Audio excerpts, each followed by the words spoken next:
Ibadullah usikum wa iyaya Allah ta'ala ya ayyuhalladzina amanu taqullaha haqqa tuqatih la tamutunna illa Rasulullah sallallahu alaihi wasallam man sarayakunna akraman nas illa kunna akraman kalau yatawakkal Rasulullah. Bapak Ibu kaum muslimin insyaallah hari ini mungkin sudah mulai terasa peringatan 17-an kemeriahan dan lomba-lomba yang ada. Kebetulan hari ini secara substansi juga mengingatkan kembali seperti apa sih mestinya ini sebagai sebuah permohonan juga tidak keliru di dalam. Kalau keliru nanti hanya ditambah nikmatnya, cabut nikmatnya. Nah mungkin substansinya adalah menjadi pengingat saja.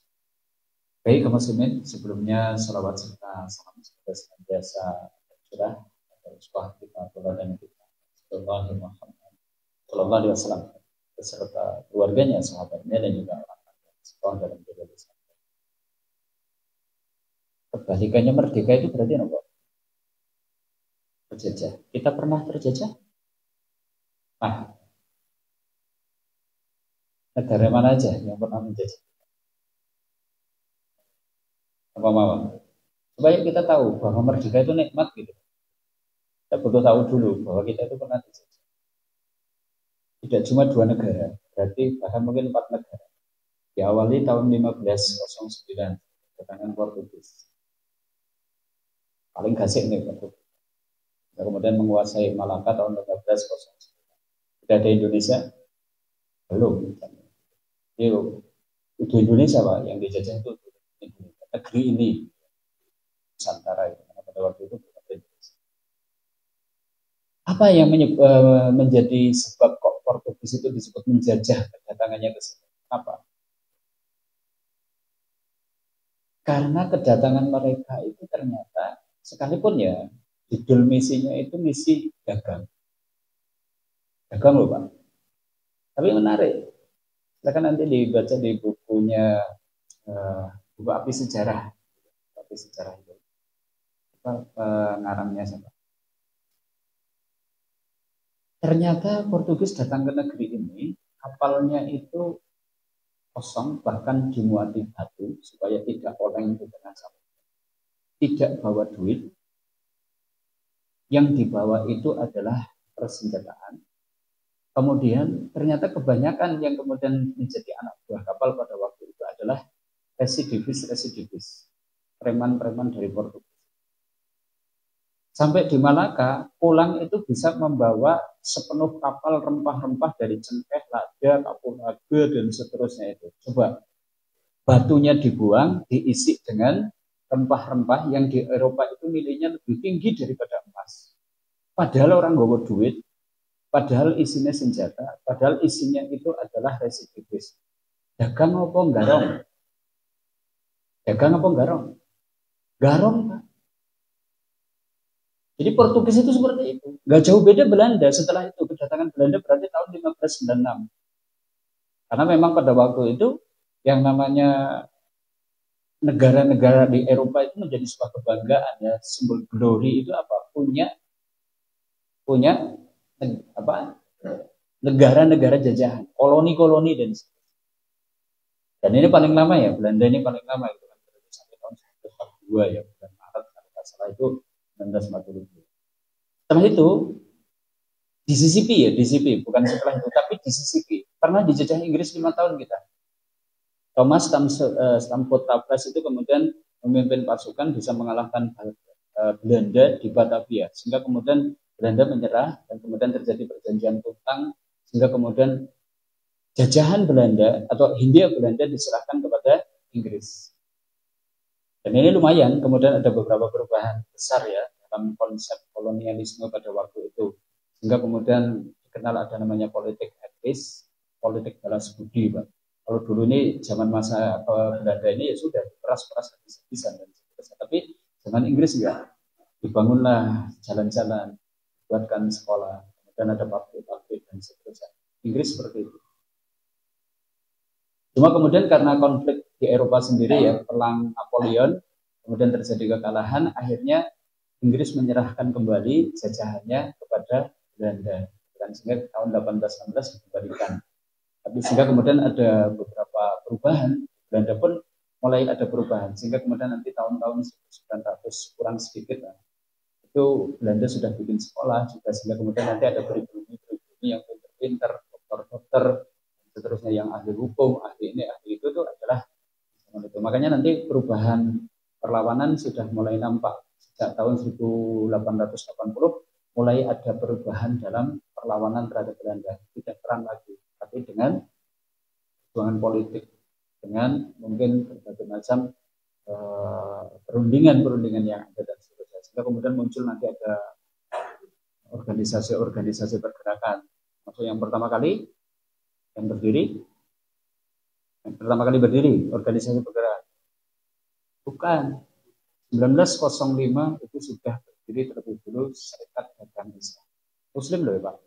Nanti kalau kita tengok semua perlawanan itu adalah yang memiliki kesadaran bahwa dirinya terjajah itu adalah Muslim. Sejak Portugis misalnya itu. Yang pertama kali melakukan perlawanan terhadap Portugis tahun 1512. Siapa? Dipati Unus. Siapa Dipati Unus? Putranya Raden Patah dari Kesultanan Demak. Kata Dipati Unus itu karena dinisbatkan kepada kakeknya, namanya Muhammad Yunus.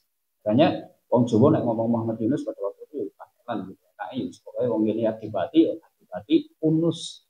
Ini Yunus. Yang kemudian dikenal dengan Pangeran Sabranglor.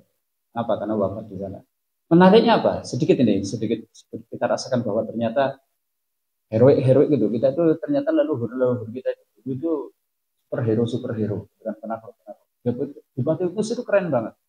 Tahun 1512 itu melakukan perlawanan terhadap Portugis. Usianya baru 25 tahun. Coba naik bocah selama tahun naik ginten iki kaya ngopo, Pak? Kayaknya cekelane HP tok dolanan game gitu kan. Ini Dipati Unus itu sudah memimpin 15.000 pasukan dengan 100 kapal besar ini sudah dimiliki pada waktu itu, berangkat dari pelabuhan Jeporo sampai ke Malaka. Keren banget, punya 100 kapal. Memimpin 15.000 pasukan, sekalipun kalah, tapi Portugis pada waktu itu mengakui kapal yang dipakai oleh Dipati Unus itu ukurannya luar biasa, besar, bisa memuat 5.000 personel. Hari ini TNI Angkatan Laut aja kayaknya orang gue kapal nanti 100 gitu Pak. Coba aja tengok itu kapal perang kita itu berapa. Pada waktu itu Dipati Unus kalah Pak, kalah. Apa? 3. Tahun 1521 Dipati Unus berangkat lagi. Usianya 33 tahun. Kali ini membawa 350 kapal. Keren banget itu. Dari Jeporo gitu kan. 350 kapal. Sayang, del habis Pak, kalah. Beliau wafat jadi usia 33 tahun itu. 33 tahun Dipati Unus. Tapi kita katakan heroik banget itu. Ini ya kembali ke sini. Jadi kalau kita berbicara tentang pergerakan nasional, SDI, Serikat Dagang Islam yang kemudian di tahun 1912 berganti nama dengan Serikat Islam. Kemudian tahun 1916 muncullah Muhammadiyah, Haji Ahmad Dahlan. 1923 kemudian berdirilah Persis Persatuan Islam. Kemudian tahun 1926 berdirilah Nahdlatul Ulama. Saya pilihkan pergerakan yang muslim-muslim aja. Karena nanti sejak awal itu sebenarnya pertentangan antara nasionalis dengan Islamis itu sudah muncul Pak. Jadi kalau mungkin ada Budi Utomo, ada Indise Partai, kemudian ada PNI dan seterusnya, ya sudah ini ada memang nasionalis, kemudian ada Islamis. Dari dulu itu ya memang tidak akur. Gitu, antara nasionalis dan Islamis. Nah, makanya kita karena ini forumnya pengajian, yuk saya pilih sing Islam gitu. Maksud cerita tentang Ki Hajar Dewantara ini orang pas naik masjid gitu kan. Silahkan disusuri sejarahnya aja, silahkan. Iya, gambarannya seperti itu. Inggris Pak, sampai 1816. Apakah ada perlawanan di masa ini? Ada. Termasuk yang dianggap paling membangkang terhadap Inggris itu adalah Kesultanan Ngayogyakarta. Kemudian diseranglah Kesultanan Jogja ini oleh Inggris. Pada waktu itu berarti dikerahkan di alun-alun lor Jogja itu sekitar 10.000 pasukan punya Kesultanan Jogja. Habis Pak, tinggal tersisa 20%, 80% itu sahih. Bayangkan itu, Masya Allah, itu kerusakan terbesar ya ketika di hadapan. Oke, kita lewati nanti mungkin sambil bicara. Jepang 1942 sampai 1945 kita dijajah Jepang pada waktu itu karena Jepang mengalahkan Belanda ya. Belanda menyerahkan syarat tanggal kalau bulan Maret 1942 ya sudah sejak itu kita di bawah jajahan. Oke, ini kamu muslimin bahwa kita pernah dijajah dalam kurun waktu yang kalau hitung-hitungan ya berarti dari 1509 sampai 1942.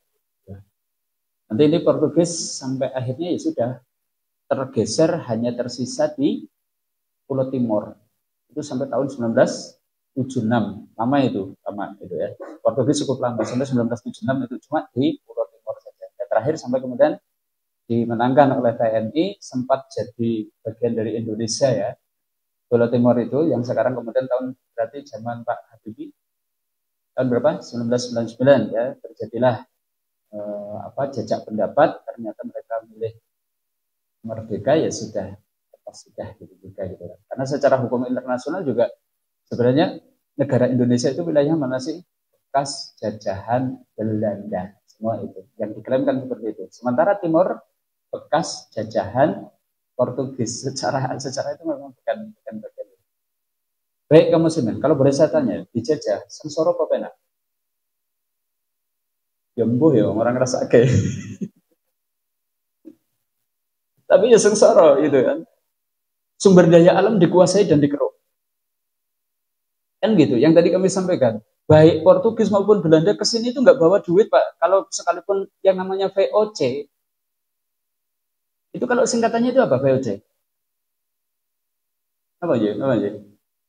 Angel ya, bahasa Belanda ya, rakyat gitu kan. Tapi intinya adalah Serikat Dagang Belanda. VOC itu perusahaan dagang, Pak. Tapi sama kerajaan pada waktu itu diberi wewenang dengan persenjataan, diberi wewenang untuk menguasai suatu negeri, diberi wewenang untuk menyatakan perang. Perusahaan bisa seperti itu, VOC. Sehingga keberadaan mereka itu di negeri kita ya bukan untuk dagang itu ya bukan, Pak. Ya memang mengeruk sumber daya alam yang ada. Bahkan kemudian manusianya diperbudak dengan kerja paksa. Kalau zaman Belanda ada namanya Rodi, zaman Jepang namanya Romusa, itu kan sama, ada diperbudak. Kerja ya kerja, ya orang yang tak bayaran, hanya sekedar mungkin untuk mencukupi kebutuhan pokok saja mungkin tidak. Sehingga kemudian pada waktu itu ya secara umum dijajah itu artinya apa? Ditindas dan tidak memiliki hak dasar sebagai manusia. Kecuali nanti ya setelah tahun tadi ya 1860-an lah, sehingga kemudian mulai ada pendidikan dan seterusnya. Pada waktu sebelumnya ya enggak. Sehingga kemudian tidak terpenuhi sandang pangan apalagi pendidikan dan kemajuan ekonomi. Ya, terjajah ya seperti itu. Di sini kita rasakan jebul merdeka itu berkata nikmat. Gitu. Kenapa dibandingkan dengan ketika terjajah kan gitu? Berarti merdeka itu gimana? Nikmat. Tapi faktanya itu untuk merdeka itu butuh perjuangan dan pengorbanan. Yang tadi sudah kami contohkan lah itu ya, zaman Portugis itu kemudian ada yang pertama kali melakukan perlawanan itu Bupati Unus. Gagal, gitu kan. Sampai kemudian pada waktu perang pemberangkatan terakhir berarti tahun 1521, Bupati Unus itu akan menyertakan anak-anak beliau itu ikut berangkat ke sana, Pak. Dan terus termasuk diantara putra mahkotanya gugur. Juga tidak ada yang menggantikan kedudukan beliau menjadi Sultan Demak, enggak ada. Dilanjutkan oleh pamannya lagi, yaitu Sultan Trenggono. Sehingga kemudian apakah perlawanan terhadap Portugis pada waktu itu berhenti? Enggak, masih dilanjutkan. Bahkan kemudian bergabung kerajaan Cirebon, Banten, dan juga Demak. Dipimpin oleh Fathahillah. Melakukan penyerbuan kembali yang pada waktu itu Portugis sudah menguasai ya, Sunda Kelapa. Maka dengan perlawanan Fathahillah, Sunda Kelapa bisa direbut lagi dari kekuasaan Portugis. Berganti nama dengan Jayakarta. Dan nanti kemudian direbut oleh Belanda, berubah nama jadi Batavia. Apakah cuma Adipati Ulus dan Kerajaan Demak saja yang melakukan perlawanan terhadap Portugis? Portugis juga di sebelah timur, berarti karena berarti tahun 1513 itu sampai di Maluku ya. Maka kemudian Indonesia Timur melakukan perlawanan. Ada Sultan Hasanuddin, ada Taluka Besi dan seterusnya. Termasuk justru yang bisa mengalahkan itu orang-orang Ambon, Pak Portugis. Sehingga kemudian terdesak dari Ambon, geser kemudian dari Maluku ya. Maluku terdesak, kalah, kemudian geser ke Ambon. Ambon diserang lagi oleh Sultan Ternate, Sultan Baabullah, kemudian geser ke Pulau Timur itu ya sampai tahun 1976. Belanda ada perlawanan enggak? Ada perlawanan terhadap Belanda? Banyak, paling banyak ini karena paling lama. Yang pertama kali melakukan perlawanan Kerajaan Mataram. Pada waktu itu sudah Kesultanan ya, sudah Kesultanan Ngayogyakarta lah. Berarti ini adalah Sultan pertamanya, yaitu Sultan Agung Hanyokrokusumo. 2 kali Pak. Berarti tahun 14-an gitu kan, melakukan perlawanan terhadap Belanda di Batavia, jarak dari Jogja sampai ke Batavia. Coba 15.000 tentara. Kalah itu Pak. Akhirnya apakah kemudian Sultan Agung kapok? Enggak juga. Di tahun berikutnya masih mengirimkan lagi. Kali ini coba dibuatkan strategi. Di Cirebon, Indramayu dibuatkan pos-pos logistik sehingga kemudian perjalanan panjang bisa istirahat dulu, kemudian tercukupi kebutuhan pokok pangannya dan seterusnya. Tapi sayang, banyak pengkhianat Pak. Kalau Sandi dibocor ke bahwa Sultan Agung itu mendirikan lumbung-lumbung pangan di sini. Sama Belanda dibakar. Kalah lagi Pak. Setelah itu apakah selesai perlawanan terhadap Belanda? 200 tahun kemudian, kalau tadi 1625-an ya, 1615, 1614, 1615, tahun berapa berarti ini? Saya tunjukkan yang ini aja. Gitu. Lagi-lagi saya ingin tunjukkan bahwa perlawanan terhadap penjajah, pelopornya itu apa? Muslim, Pak. Perlawanan itu adalah Muslim. Yang hari ini kadang seakan-akan Muslim itu tidak loyal terhadap negaranya gitu kan, kayak gitu kan, kadang tuduhannya seperti itu. Allah, siapa sih yang kemudian dulu berjuang melawan penjajah kalau bukan Muslim? Muslim nanti kalau mau ditunjukkan mungkin pahlawan nasional pasti. Termasuk ini 1825, 1830. Sedikit lah saya ceritakan lagi. Tampilannya keren sebagai orang Jawa ningkat. Mestinya gimana nek wong Jawa ningkat pripun? Blangkonan, pakainya lurik gitu kan. Kemudian apa? Jadi gitu kan dan seterusnya, atau mungkin yo pakai saya apa? Ageman Jawa ning apa? Skap gitu kan. Ini enggak. Sorban juga. Keren ini. Menurut saya keren ini, berarti zaman dulu radikalnya pol-polan ini kan. Ini jelas nonton tampilannya baik, garis keras Pak. Gitu kan. Jadi garis keras itu keren gitu Pak. Garis keras itu keren. Ponorogo. Nama kecilnya Bendoro Raden Mas Ontowiryo, putra Raden Surojo. Kemudian bergelar menjadi Bendoro Pangeran Haryo Diponegoro setelah bapaknya itu menjadi Sultan HD3, Sultan Hamengkubuwono III. Lahir di Ngayogyakarta Hadiningrat 11 November 1785, wafatnya di Pembuangan, Makassar, karena hati lah Belanda, sering ngejak berunding, ngerti-ngerti terbun, dirangkat dan kemudian dibawa ke Batavia, bahkan kemudian sampai dibawa ke Makassar. Usia 69 sudah kemudian. Silsilah beliau ini kalau mungkin saya tunjukkan, Terah Mataram ya berarti ya, tahun 1755 Belanda membagi Mataram menjadi 2. Ini Sapehi ya, perlawanan Sapehi. Sehingga kemudian ada Kasunanan Surakarta dan Kasultanan Ngayogyakarta. Itu ada perjanjian Sapehi seperti itu. Dibagi Mataram jadi 2. Mataram Islam ini, karena sebelumnya Mataram adalah Mataram. Nah, sebagai raja pertamanya, ini yang nunjuk juga Belanda pada waktu itu, yaitu Pangeran Mangkubuwono. Dulu Mangkubuwono. Kemudian Raden Mas Sundoro ini kemudian menjadi Sultan Hamengkubuwono II tahun 1792 18. Kemudian Raden Mas Surojo ini Hamengkubuwono III, inilah Bapak Pangeran Diponegoro menjadi Raden Mas Surojo tahun 1811 sampai 1813. Jakarta menjadi raja. Kemudian Raden Mas Ibnu Jarot ini adalah HB keempat 1813 ini ya. Angka ini ya. Dinobatkan jadi sultan itu di usia 10 tahun. Dan ini nggak lama ya. Setelah itu kemudian digantikan lagi oleh Raden Mas Gatot Menol, HB ke-5. Ini usianya 3 tahun dinobatkan jadi sultan. Makanya menarik, sehingga karena di masa ini ya, selama HB4 dan HB5 yang berkuasa, karena masih balita-balita ya 3 tahun, 10 tahun ya berarti masih kanak-kanak, maka yang menjalankan pemerintahan pada waktu itu Patih kebetulan anteknya Belanda. Antek Belanda, lebih condong kepada Belanda, Patih. Sehingga suasana keraton Jogja pada waktu itu jan penuh dengan kemungkaran. Molimo itu di keraton. Wong Belanda itu belasak brosok, nyuwun ngapun dan sageleme ibaratnya gitu kan, karena mereka menentukan dan menguasai. Dan ini pemandangan-pemandangan seperti ini ya tidak disukai oleh Diponegoro. Makanya Diponegoro itu sejak kecil pilih malah di Tegalrejo, Ngenger gitu kan, sehingga kemudian beliau itu nyantri dan seterusnya jauh dari kehidupan keraton. Karena pada waktu itu keraton sangat tidak menarik. Bahkan keraton tidak mampu melindungi rakyatnya dari penindasan Belanda. Bahkan menjadi perpanjangan tangan dari kepentingan kolonial. Nah, kemudian muncullah kletek-kletek. Diponegoro akan melakukan perlawanan. Dan ternyata didukung nanti beberapa pangeran dari Jawa dan seterusnya, termasuk para ulama, kiai-kiai juga seperti itu. Sehingga beliau kemudian menggerakkan ini, dan pada waktu itu karena didukung oleh beberapa pangeran dan juga adipati-adipati beberapa wilayah di Jawa ini, beliau kemudian berjuluk ini. Seperti memberontak ya, jadi judulnya itu seperti memberontak kepada keraton sendiri dan juga melakukan perlawanan terhadap Belanda. Dia kemudian berjuluk Sultan Abdul Hamid Cokro Amirul Mukminin Sayyidin Panotogomo Khalifatullah ing Tanah Suci. Keren nggak? Keren gitu. Islam. Maka judul perangnya pun di dalam babatnya beliau karena ketika di pengasingan di Makassar beliau banyak nulis ini. Negara itu banyak nulis. Beliau menyebutnya perang beliau itu ya perang Sabil, Pak.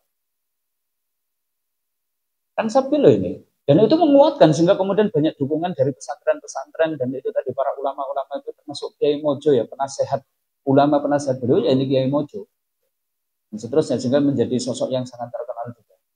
Ini beliau Diponegoro seperti itu. Jadi kalau tengok latar belakangnya, beliau menyadari bahwa keberadaan Belanda di negeri ini adalah tidak sekedar untuk mengeruk sumber daya alam yang ada. Enggak, bahkan 3G itu tadi, glory, God, gospel. Glory, kebanggaan. Karena dulu yang tadi kami sampaikan, senjata negara-negara Eropa itu bangga kalau punya koloni-koloni. Ya, jajahan, negeri-negeri jajahan. Itu bentuk glory. Dua, ya ada unsur goldnya, yaitu tadi, meruk sumber daya yang ada. Entah hasil perkebunan, pertanian, kehutanan, dan seterusnya. Kalau mungkin pada waktu itu tambang mungkin belum sebanyak hari ini ya.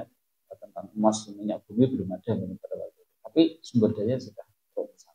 Sehingga kemudian Belanda bisa membendung laut, sehingga kemudian wilayahnya di sana menjadi lebih luas dan seterusnya, duit-duit dari negeri kita.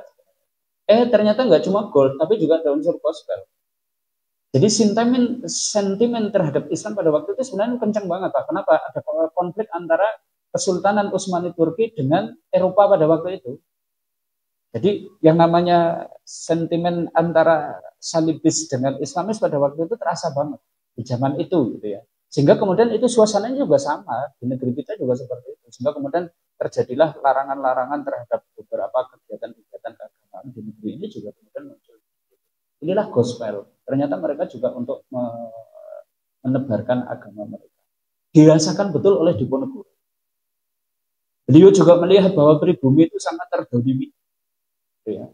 Dengan istilahnya mungkin karena meneruskan kebijakan Inggris ya land rent namanya. Jadi seluruh tanah yang ada di negeri ini kan diakui menjadi milik Belanda. Wong Jawa niku kemudian nggarap nopo statusnya niku nyewa.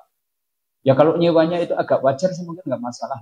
Itu masih lebih baik sebelum kedatangan Inggris ya, tapi masih berat banget. Kenapa? Separuh hasil panen itu adalah untuk biaya sewa. Coba bayangkan itu gambarannya seperti itu. Pribumi sebaliknya itu tadi keraton penuh intrik. Itu tadi Patih Danirejo itu justru menjadi antek.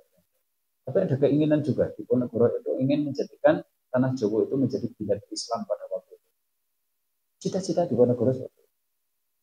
Sampai akhirnya betul-betul nih terjadilah perang besar. Bahkan mungkin perlawanan terbesar terhadap Belanda ya ini Pak. Perlawanan Diponegoro dalam kurun waktu berapa? 5 tahun Pak. Yang sehingga dalam kurun waktu 5 tahun ini 15.000 tentara VOC itu tewas. Dan uniknya 7.000 diantaranya itu adalah tentara pribumi. Artinya wong Jawa tapi jadi tentarane Walondo itu Pak. Jadi tentarane VOC. Ya yang 8.000 lah betul-betul memang tentara dari Belanda ini ya. 15.000 tewas.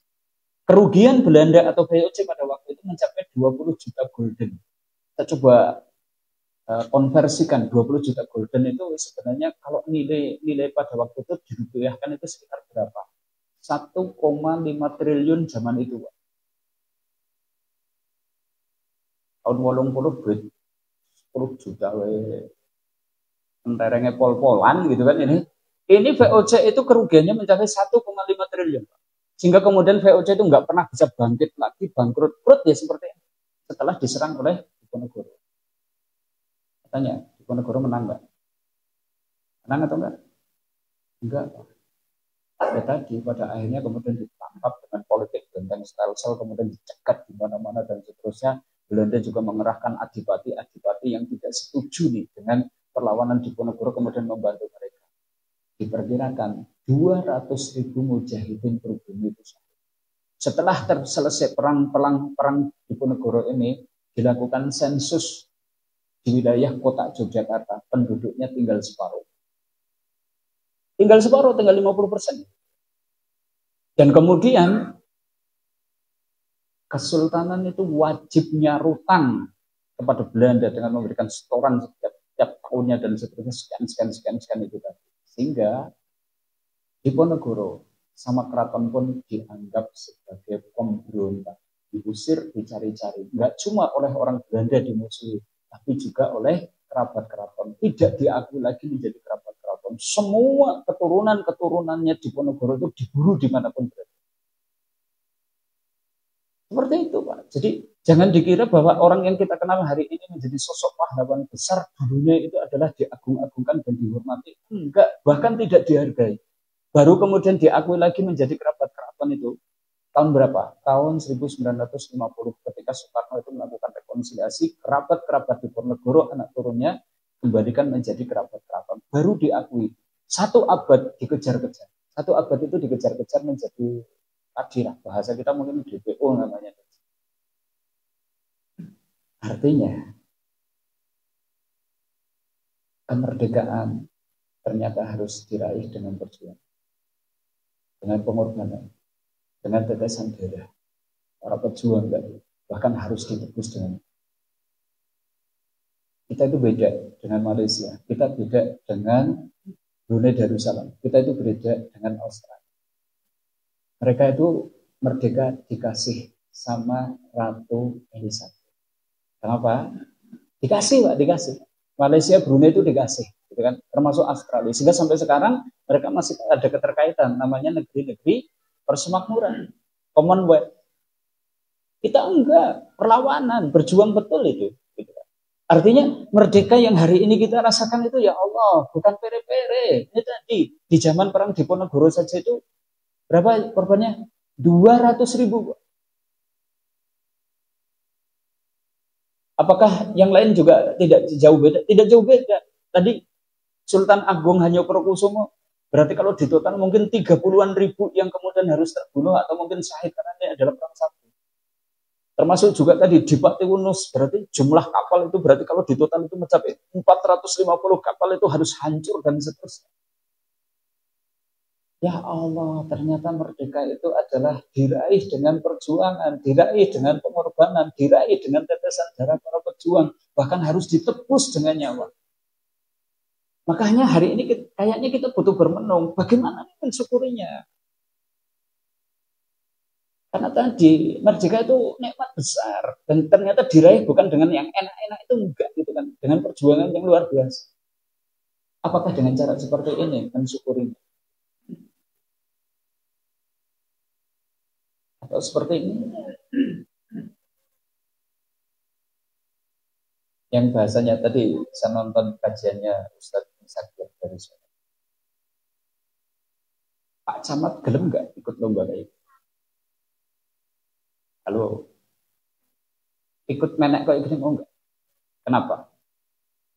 Beliau merasa terhina pasti. Kalau disuruh ikut kayak gitu pasti berurasuk, wising teman gitu kan. Tapi kenapa perintah orang untuk melakukan seperti itu? Menghinakan orang. bahasanya Ustaz Muzakir kayak gitu. Ya seneng-seneng Pak. Ini ojo guyok ke wong liya, ojo kemudian remet ke wong liya. Kenapa? Orang mulia nggak mau kok suruh ikut kayak gini nggak mau. Ya, kita keplok-keplok seneng gitu kan dan seterusnya lucu banget ya. Anu prosa bahkan kemarin mungkin tahun kemarin ya tidak sedikit diantaranya yang jatuh dan kemudian meninggal. Begini kah cara mensyukuri kemerdekaan? Joget-joget. Bahkan rodok jorok sedikit. Ibu-ibu diganduli terongnya kan giring dalam. Saya ingin tanya, Andi Diponegoro masih hidup di zaman kita ini. Setelah 200 pasukannya itu terbunuh. Dan ternyata mensyukuri kemerdekaan dengan cara seperti ini. Kira-kira beliau gimana? Kayaknya berbesar-besar. Kayaknya berbesar-besar. Ya oke lah, ini kan semua hiburan saat ini ya untuk bahagia karena kita sudah merdeka dan oke, kalau itu sekedar hiburan ya wajar saja. Tapi anda hiburan yang kayaknya lebih positif jadi yoga. Yang lebih bermartabat ya banyak, yang lebih santun ya banyak, yang lebih memiliki nilai edukasi ya banyak. Sing lanang didandani wedok dan seterusnya. Jadi ya pingpong wae lho, pingpong wae kan jadi ya apa gitu. Ya bahasa dadak didandani kayak gini. Inilah kaum muslimin sekedar sebagai permenungannya seperti itu. Dari sini ya kalau dalam tujuan itu syukur itu yang kayak apa sih? Ini menurut Ibnu Qayyim. Syukur itu berarti menunjukkan adanya nikmat Allah pada dunia dengan melalui lisan berupa pujian dan ucapan bahwa ia telah katakan alhamdulillah karena aku ini paling nikmat Allah. Ini wujud syukur pertama. Dua, melalui hati yaitu persaksian bahwa merdeka itu adalah dunia dari Allah. Kemudian muncul kecintaannya kepada Allah karena dikasih dengan anggota badan berupa apa? Kepatuhan, ketaatan kepada Allah. Inilah syukur. Nah, dalam konteks kekinian, kalau begitu bagaimana nih? Bagaimana mensyukuri nikmat kemerdekaan itu? Kalau lebih mungkin kita dikerucutkan. Kalau tadi mungkin sifatnya adalah person-person gitu kan, wujud syukur ya gitu. Ati ngakoni bilih sedanten nikmat peparinganipun Allah. Dua, lesa kata-kata muji-muji dumateng Allah. Tiga, badannya niku tunduk taat kate sing maringi nikmat. Ini kan person. Nah kalau kemudian mensyukuri nikmat kemerdekaan itu gimana? Ya satu ini ngakoni bilih karunia merdeka itu adalah karunianipun Allah. Ya, jadi merdeka itu karunia Allah. Dan faktanya hari ini mungkin negeri kita banyak yang mungkin tidak sampai kepada ini. Gagal mengakui nikmat merdeka itu karunia Allah itu banyak. Mengira bahwasanya merdeka itu adalah karena perjuangannya, kepinterannya, kerja kerasnya. Atau bahkan merdeka itu adalah perjuangan bapaknya sikulan, kelompoknya sikulan. Nah kalau sekedar mengakui bahwa merdeka itu karunia Allah saja nggak bisa. Aku khawatirnya bahwa kita itu nggak jauh beda kayak korun. Korun kan sebagai satu ikon gagal syukur di dalam Al-Quran itu diabadikan sebagai contoh person yang gagal syukur itu siapa? Korun. Orang yang sama Allah itu dikasih nikmat yang banyak sampai-sampai disebutkan gudang perbendaharaan hartanya itu banyak banget. Kunci netok, kunci gudangnya dikumpulkan kemudian digotong atau mungkin dibawa oleh orang yang kuat saja nggak sanggup. Ini apa nih? Kunci gudangnya Pak. Berarti kan sugih pol-polan. Tapi ketika disuruh untuk bersyukur dalam tanda kutip ngakoni bahwa nikmat itu dari Allah sehingga memunculkan ketundukan dan ketaatan kepadanya. Apa jawab Korun? Innama utituhu ala indi. Sesungguhnya aku mendapatkan ini semua adalah karena kepintaran, karena kerja keras, karena prihatin. Gak mampu tuh mengakui bahwa nikmat itu pemberian Allah itu gak mampu. Akhirnya gimana?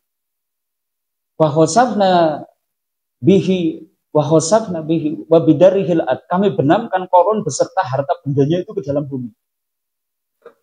Mungkin karena saking wokehe ini bukan bondone Korun sampai ketika disirok gali sumur nang jero kok ana mase dijenengi apa? Ya mungkin karena saking wokehe kan nganti tekan sirok, nganti tekan pucang, nganti tekan padukan gitu dan seterusnya. Itu harta karun. Bisa jadi gitu. Nah, artinya sama ketika bangsa negeri ini kok nggak mampu mengakui bahwa nikmat merdeka itu peparinganipun Allah. Bahwa kita sama, sugih pol-polan Indonesia dengan sumber daya alam yang ada ternyata dibenamkan sama Allah.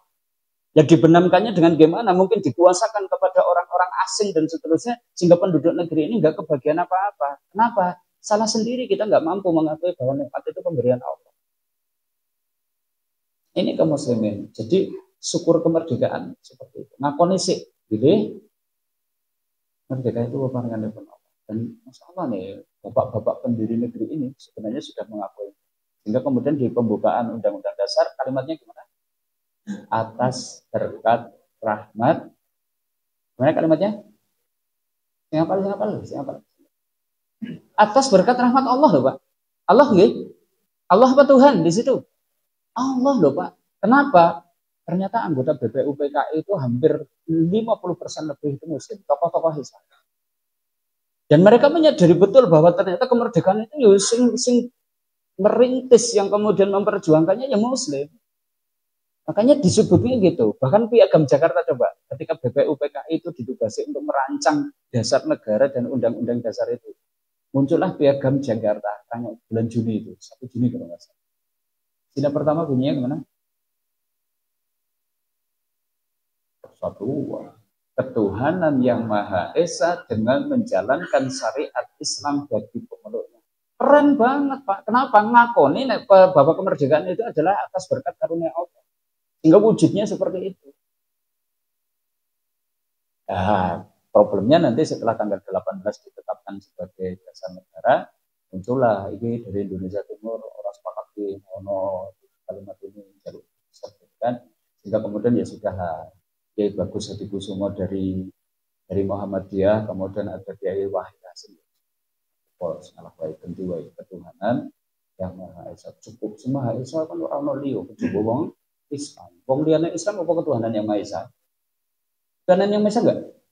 Mboten to. Lah wong Hindu wae sing disembah pirang-pirang kok Brahma, Siwa, Wisnu, Esa? Mboten. Wong Kristen Esa enggak? Tuhannya Esa enggak? Ora, ono Tuhan Bapa, ono Tuhan Anak dan seterusnya loh. Berarti sing Indonesia sing jane tenanan ketuhanan yang Maha Esa ya Islam to, Pak. Oke lah, sudah sampai di situ. Ya. 2, syukur itu dengan memuji dan mengagungkan siapa. Sebagai individu ya banyak mengucapkan alhamdulillah, tapi sebagai sebuah pemerintahan negara berarti gimana? Harus mengagungkan syiar-syiar Allah. Wujud syukurnya gitu. Sehingga mungkin dalam ranah ibadah orang kenal nih masjid kok kemudian dilarang untuk adzan karena ini syiar. Adzan harus berkumandang. Pengajian-pengajian harus didukung, bukannya kemudian dibatasi dan dicurigai. Bahkan mungkin pendidikan keagamaan itu harus ditumbuh kembangkan. Itu wujud syukur. Ojo kebalik, justru ke depan ini mungkin pelajaran agama itu menjadi ranah privat sehingga tidak perlu kemudian disampaikan di sekolah-sekolah. Berarti syiarnya dimatikan. Ini wujud syukur seperti itu. Syiar, pesantren-pesantren harus dikembangkan sehingga kemudian orang itu menjadi soleh, menjadi bertakwa. Menjauhkan pemikiran-pemikiran yang menyimpang dari ajaran Islam. Ini wujud syukur. Termasuk yang ketiga, mengisi kemerdekaan dengan takwa. Sebagai individu ketundukan dan ketaatan. Lebih dari itu, bagaimana kemudian penduduk-penduduknya itu memberikan potensi terbaiknya untuk negeri ini. Menjadi pejabat yang jadi penguasa, yang berpihak kepada rakyat. Bukan sebaliknya, gitu kan. Sebagai mungkin entah itu mungkin aparat keamanan, entah itu mungkin bagian dari peradilan, entah itu wakil rakyat, setelah jadi negarawan dalam tatanan kenegaraan seperti itu. Membangun sistem pemerintahan yang juga dibangun di atas ketakwaan. Inilah syukur. Dan jika syukur itu kemudian merdeka disyukuri dengan benar, apa sih yang akan kita dapat? Janji Allah kan tetap. Jika syukur benar, syukur itu adalah sarana untuk mengikat nikmat. Nikmat itu supaya nggak ucul gitu. Artinya merdeka itu nikmat. Nek disyukuri dengan benar, merdeka itu gimana? Tidak akan lepas. Mungkin nggak suatu negeri yang sudah merdeka tahu-tahu kemerdekaannya hilang? Mungkin. Tanggal 17 Agustus memproklamasikan kemerdekaan negeri kita. Hari itu yang mengakui bahwa Indonesia merdeka itu negara mana? Negara mana? Yang ikut pertama-tama mengakui bahwa Indonesia itu merdeka itu mana? Palestina, Pak. Ingat ya, andai kita proklamasi ning orang negara sing ngakoni, orang gunane, Pak. Nah, alhamdulillah, Palestina itu kemudian mobilnya itu kemudian menyebarkan juga lewat radio itu ke negara-negara Arab, sehingga negara Arab mengakui. Itu menarik. Contoh, 3 tahun kemudian Palestina justru malah dikuasai Israel. Bahwa merdeka itu bisa lepas. Artinya nikmat merdeka yang hari ini mungkin ada di negeri ini bisa nggak suatu saat ternyata kemudian dicambil lagi oleh Allah sehingga kemudian kita terjajah lagi? Bisa? Bisa. Ingat model-model penjajahan dari zaman ke zaman. Zaman kolonial, gubernur jenderalnya Belanda, presidennya Belanda, aparat-aparatnya kemudian Belanda. Sekalipun di Indonesia. Tapi tahun 1900 sekian sudah mulai malu ini mengucapkan merdeka, utangnya yang malu ini mengucapkan merdeka, ternyata kita itu jadi jomos di negeri sendiri. Malu nih kita mengucapkan merdeka, sumber daya alam juga enggak jauh beda di zaman Belanda dikuasai oleh Belanda, hari ini juga dikuasai oleh asing. Jangan-jangan kita salah di dalam mensyukuri nikmat merdeka. Kalau syukur itu tenanan, syukur itu benar, Allah janji kok akan ditambah nikmatnya. Ini kan rumus yang sudah jelas nih. Surat Ibrahim ya ayat 7. Wa itta'adana rabbukum la in syakartum la'azidanakum. Dan ingatlah, tatkala Tuhanmu itu sudah mengumumkan, sesungguhnya jika kamu itu bersyukur, pasti aku tambah kok nikmat. Dan nek merdeka itu disyukuri dengan benar, kudune kita itu makmur jibar-jibur, Pak.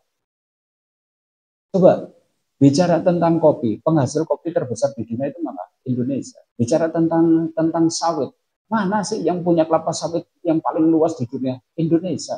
Bicara tentang rempah-rempah yang namanya kapula, gelada dan seterusnya itu nyaris di tempat lain nggak ada kecuali ya di Indonesia. Bicara tentang kehutanan, perkebunan, pertanian, Indonesia, Pak. Bicara tentang kelautan itu mungkin kekayaan laut dan seterusnya Indonesia. Belum lagi tambang-tambang yang ada dari emas, bahkan mungkin uranium yang ada di Aceh, bahkan mungkin gas bumi dan seterusnya. Sugih pol-polan, Pak. Andai dikelola dengan benar, disyukuri dengan benar, orang ono wong larat kudune.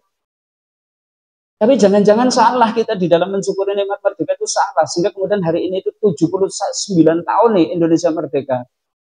Kayaknya tingkat kemiskinan itu masih di atas 20%. Kudune nek wis 79 tahun terus gorek nyawang putu-putu wis padha makmur wis padha penak-penak. Malah utangnya wis ngantek tekan pinten ewu? Pinten ewu? Darene 4.500 kok malah 8.000 T, Pak. Ini yang kita maksud. Jangan-jangan ada yang salah nih di dalam kita konsep mensyukuri kemerdekaan, ada yang salah. Nikmat enggak bertambah. Kita jadi teringat Jepang itu dibom Nagasaki, Hiroshima, itu pengamat itu mengatakan mereka itu akan mengalami recovery dalam artian itu ekonominya pulih dan kemudian sejajar dengan negara maju. Itu butuh waktu 70 tahun. 70 tahun, bisa menyamai negara maju lah. Tadi yang luar biasa. Ternyata mereka bisa recovery hanya dalam jangka waktu 20 tahun. Sudah sejajar dengan negara-negara maju. Nah kita kan sama ibaratnya kalau boleh dikatakan startingnya Jepang dengan startingnya kita kan sama gitu kan. Jepang menyerah, kita merdeka gitu kan, seperti itu. Kan startingnya sama, kudune podo. Bahkan kalau bicara tentang kekayaan, Indonesia kalau Jepang. Indonesia Pak, Indonesia itu. Wong Jepang itu gumun banget itu kan. Wong Indonesia itu pirang-pirang sing jenenge kacang panjang. Kacang panjang di Jepang itu keren banget, Pak. Konon itu dulu itu hanya gaharane kaisar-kaisar itu. Kacang dowo. Kacang loh, kita tidak berbicara tentang nilai-nilai niku larang-larang. Kacang ngene jenengan sak bundel pinten. Terus perak malah musim-musim kayak gini jeneng ora payu-payu kok gitu kan kayak gitu. Padahal orang Jepang itu heran banget wong Indonesia duwe kacang panjang kok iso padha lara-laranan kudune itu sehat pol-polan Pak gitu kan. Kalau konsep makan kacang panjangnya itu bener kudune sehat. Mereka tuh beli itu potongan 5 sentinan sudah di frozen kemudian belinya dengan bentuk seperti itu. Kenapa? Oh, sugih banget nek iso tuku saunting niku sugih banget, Pak. Jenengan bisa beli berapa unting? Alah, dalam bosa bulung, Pak, itu kita itu bisa beli gitu kan. Tapi aneh wong Jawa nek kon mangan jenengan kacang entekne 3 dino gitu kan. Paling enak kan wis denget ngantek ping 3 niku ya Pak ya. Itu kan karo sego anget, karo kacang dawa ning wis denget ngantek 3 dino jan gurih pol-polan. Ning yo dadine penyakit. Lho jane nek etung-etungan koyo ngono, Indonesia disyukuri kudune nu makmur jiwa libur. Pokoknya sing di tendikake Kus Plus itu loh, lempar tongkat jadi tanaman, apa ora sugih pol-polan, nguntalke tongkat tuh Pak. Besok jadi tanaman kita petik. Tongkat itu contohnya apa? Ya witelala gitu kan. Ini ya jeneng musim kemarau, musim rendeng lempar aja, ora usah macul, ora usah dipupuk, lempar saja. 2 minggu pikir, berubun godhong tela. Sugih napa mboten? Kudune sugih pol. Kok iso kemiskinannya kemudian di atas 21% itu di bawah garis kemiskinan. Bukan miskin loh Pak, miskin itu kan neng garis gitu kan. Kalau di bawah kan berarti sak ngirus sore miskin. Coba bayangkan. Nah jenengan pas-pas garis lah gitu kan. Ini yang di bawah garis kemiskinan gitu kan. Ya Allah, jangan-jangan ada yang salah dengan kita itu mensyukuri merdeka. Syukur itu sarana dijauhkan dari bala bencana. Karena Allah mendekor, ma yaf'alullahu bi'adabikum syakartum wa amantum. Tidaklah Allah akan mengadab kalian jika kalian bersyukur. Silakan hitung Pak, berapa kali kita itu ditimpa musibah ini, bukan ciri-ciri yang ini, mungkin tsunami, gempa bumi, tanah longsor, banjir bandang, puting beliung dan seterusnya. Kayaknya nggak ada henti-hentinya. Jangan-jangan ada yang salah nih di dalam kita mensyukuri nikmat merdeka. Termasuk syukur adalah sarana meraih keridhaan Allah. Kita berharapnya kalau merdeka ini disyukuri dengan benar. Negeri kita mestinya gimana? Baldatun, thayyibatun, bahkan Allah bukakan berkah dari langit. Kok hari ini kayaknya belum, jangan-jangan ada yang keliru di dalam kita mensyukuri nikmat. Seperti ini, muslimin, renungan kita ini, supaya kita jangan berlebihan di dalam kita merayakan kemerdekaan. Berteriak merdekanya orang usah seru-seru, utangnya JOP, gitu kan, gitu. Bahkan daya beli kita itu sampai tahun 2027 itu diperkirakan itu masih turun. Jadi sejak tahun 2019 daya beli masyarakat itu turun. Bahkan kelas menengah itu sudah turun menjadi orang-orang miskin itu tadi. Sehingga kemudian yang berada di bawah garis kemiskinan semakin bertambah dalam kurun waktu 3 tahun ini. Dan diperkirakan belum akan selesai kecuali setelah tahun 2027. Ini saja perkiraan. Yuk kita introspeksi, memecahkan.